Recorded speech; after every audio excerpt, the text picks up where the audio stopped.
Panotitzino no nihuatzintzin.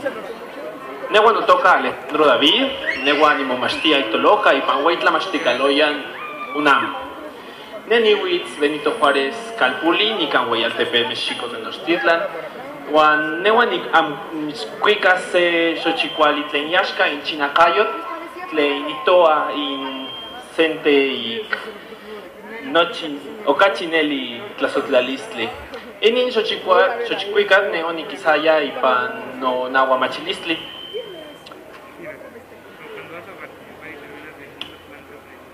Sente telpocat o quitlazotlaya sente ichpocat. Sepa o quilfiu. Nimitztlazotla. Ichpocat o quinankili.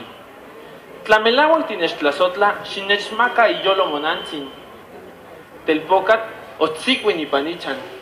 Ewan o kikistili in yolo inantzin.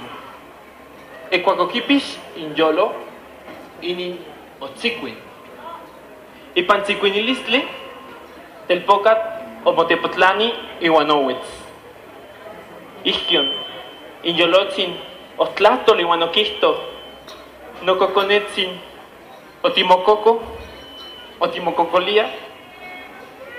Buenos días, yo me llamo Alejandro David, estudio la licenciatura en Historia en la Facultad de Filosofía, vengo de Benito Juárez y este poema es de la tradición china que hace referencia a uno de los más puros y sinceros formas de amar, y pues yo lo aprendí en mi clase de náhuatl y dice así: un joven amaba a una muchacha. Un día este le dijo: yo te amo. Ella le contestó: si tú verdaderamente me amas, tráeme el corazón de tu madre.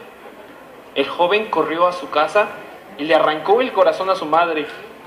Cuando tenía el corazón en su mano, este todavía palpitaba. En la corredera, el joven tropezó y cayó. El corazón habló y dijo: hijo mío, ¿te has lastimado? Tlazogamati huelmi.